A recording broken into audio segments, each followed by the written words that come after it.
एक बार एक इंसान अपनी जिंदगी से बहुत परेशान था। वह हर समय अपने आप को कोसता रहता था कि क्या जिंदगी मिली है, मुझे क्या जीवन है। हर परेशानी मेरे साथ ही है, हर दुख मुझे ही आकर घरता है, हर झंझट मेरे ही सर पड़ती है। एक दिन इसी तरह अपने आप को बैठा हुआ कोस रहा था कि क्या नसीब है, मेरा क्या किस्मत है, मेरी क्या जिंदगी है मेरी, कि तभी अचानक एक बाज अपने शिकार को पंजों में दबाए हुए एक पेड़ पर आकर बैठ जाता है और वहीं पर अपने उस शिकार को खाने लग जाता है। ये परेशान आदमी जब उस बाज को देखता है तो कहने लगता है कि क्या जिंदगी है, इसकी क्या जीवन जी रहा है, मजे का ना। इसे खाने की चिंता, ना पीने की, ना पहनने की और ना ही परिवार की शिकार करता है और मस्त खुली हवाओं में कभी इधर घूमता है, कभी उधर घूमता है, सारे दिन आसमान में उड़ता रहता है। असल जिंदगी तो यही है, जीवन तो ये जी रहा है। और फिर वह आसमान की तरफ देखकर जोर जोर से चिल्लाता है कि काश मैं भी एक बाज होता तो मुझे भी कोई दुख दर्द ना होता, मुझे भी कोई परेशानी ना होती। काश मैं भी एक बाज होता।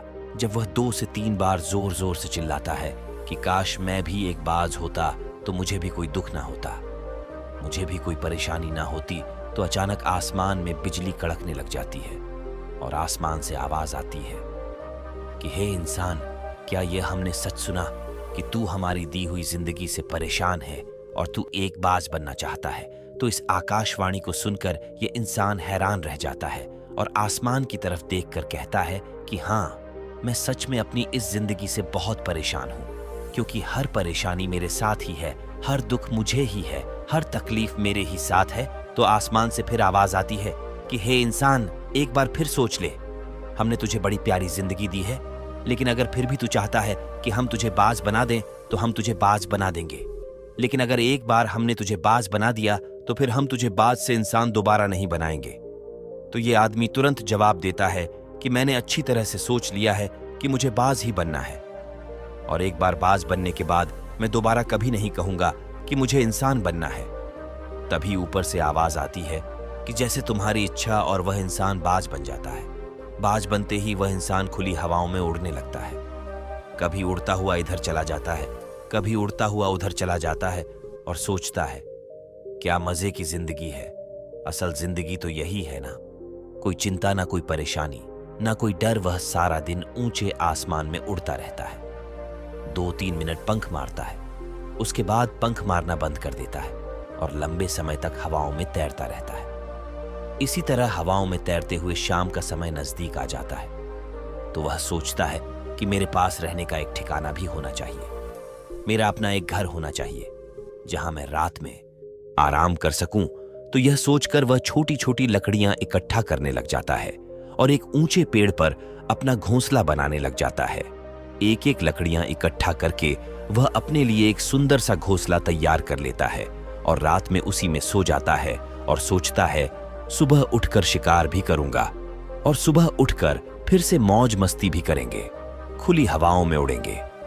सुबह होते ही वह शिकार की तलाश में निकल पड़ता है, हवाओं में उड़ता रहता है।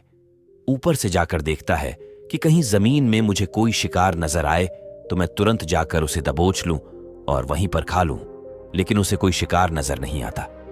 काफी समय बीत जाता है, वह लगातार ऊंचाई से शिकार को ढूंढता रहता है, लेकिन उसे कोई शिकार नहीं मिलता।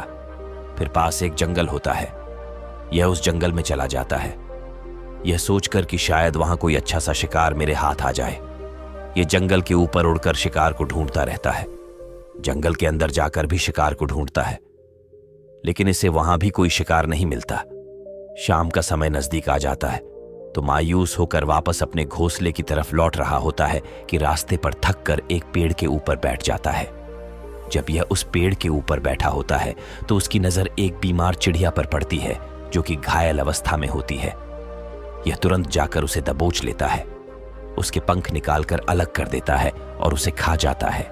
उस चिड़िया को खाने के बाद वह अपने घोंसले की तरफ उड़ जाता है और रास्ते में सोचता है कि चलो, बीमार चिड़िया ही सही, लेकिन कुछ तो खाने को मिला। वह अपने घोंसले पर पहुंचकर आराम करने लगता है और सोचता है सुबह एक अच्छा सा शिकार पकड़ूं और अपनी भूख मिटा लूंगा। जैसे ही सुबह का प्रकाश होता है, यह निकल पड़ता है, अपने शिकार की तलाश में हवा में उड़ता रहता है, लेकिन आज फिर कोई शिकार इसके हाथ नहीं आता। काफी समय बीत जाता है। यह ऊंचाइयों पर जाकर अपनी तेज नजरों से शिकार को ढूंढने की पूरी कोशिश करता है, लेकिन इसे कोई भी शिकार नजर नहीं आता। फिर यह पास के उस जंगल की तरफ चला जाता है, लेकिन इसे वहां भी कोई शिकार नहीं मिलता। इसी प्रकार पूरे दिन उड़ते उड़ते शाम का समय नजदीक आ जाता है तो यह निराश होकर वापस लौटने लगता है और रास्ते में एक पेड़ पर आकर बैठ जाता है। सोचता है शायद आज फिर कोई बीमार चिड़िया मेरा इंतजार कर रही हो, लेकिन हर बार किस्मत मेहरबान थोड़ी होती है। आज इसे कोई बीमार चिड़िया नहीं मिलती। यह थक हार कर वापस अपने घोंसले की तरफ चल पड़ता है और घोंसले पर पहुंचकर भूखा प्यासा ही सो जाता है और सोचता है कल सुबह एक बड़ा सा शिकार पकड़ा और आज की भूख भी मिटा लूंगा। रात को अपने घोंसले में सोया होता है, गहरी नींद में होता है कि तभी एक भयानक तूफान आता है। इस तूफान की हवा इतनी तेज होती है कि इसके घोंसले को उड़ाकर एक जगह फेंक है और उसे कहीं दूर दूसरी जगह फेंकते हैं, तो यह जहां पर गिरता है वहां नीचे एक नोकदरा लकड़ी पड़ी होती है जो इसके पंजे में गड़ जाती है और इसे बुरी तरह घायल कर देती है। तूफान के रुकने के बाद बारिश शुरू हो जाती है। तेज बारिश होती रहती है, पर यह किसी तरह से पेड़ों के नीचे छुपकर बैठा रहता है। बड़ी मुश्किल से इसकी रात कटती है। जब सुबह होती है तो बारिश रुक जाती है। बारिश के रुकते ही चारों तरफ खुशियां छा जाती हैं। चारों तरफ हरियाली छा जाती है। नदियां और झरने तेजी से बहने लगते हैं। सब कुछ फिर पहले के जैसा हो जाता है, लेकिन यह बाज अब पहले के जैसा नहीं रहा।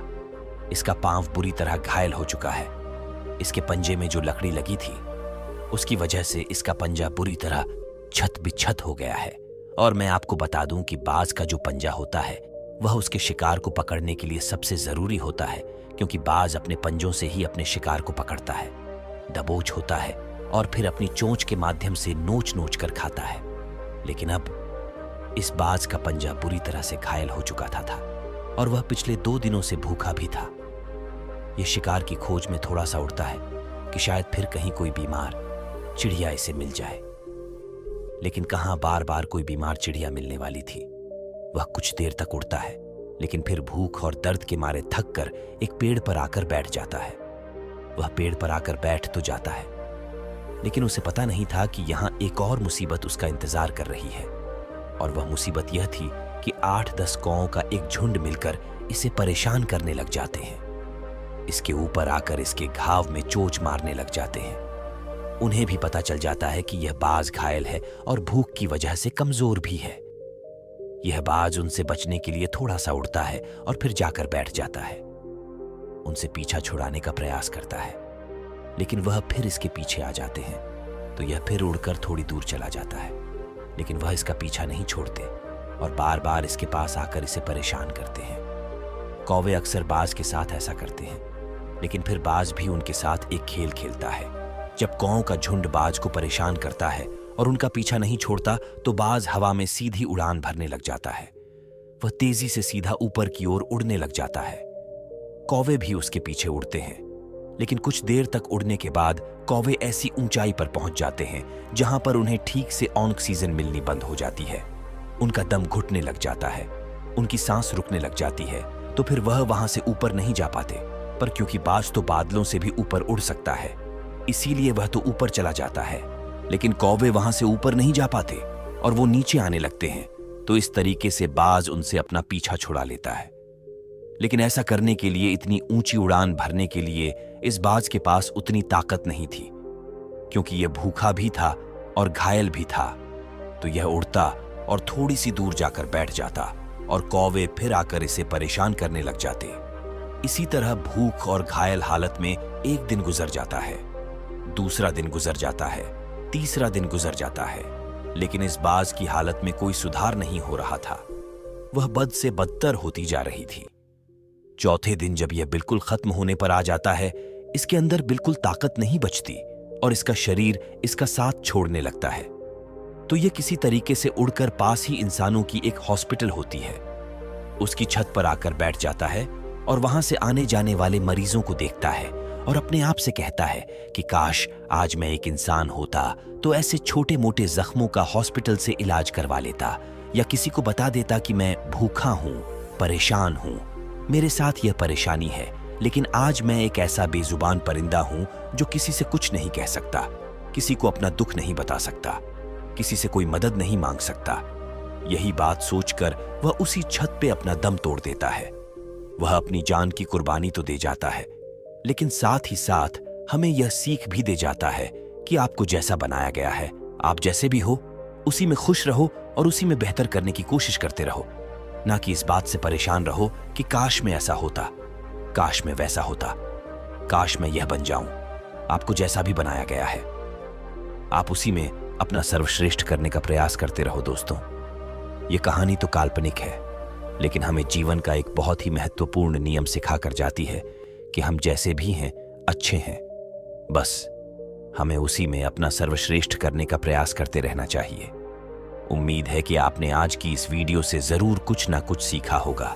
तो आज की इस वीडियो को जमकर लाइक करें और अपने दोस्तों के साथ शेयर करना ना भूलें, और हमें ऐसे ही सपोर्ट करने के लिए चैनल को सब्सक्राइब कर दें। चलिए मिलते हैं ऐसे और वीडियो में, तब तक के लिए अपना ख्याल रखें। धन्यवाद। नमो बुद्धाय।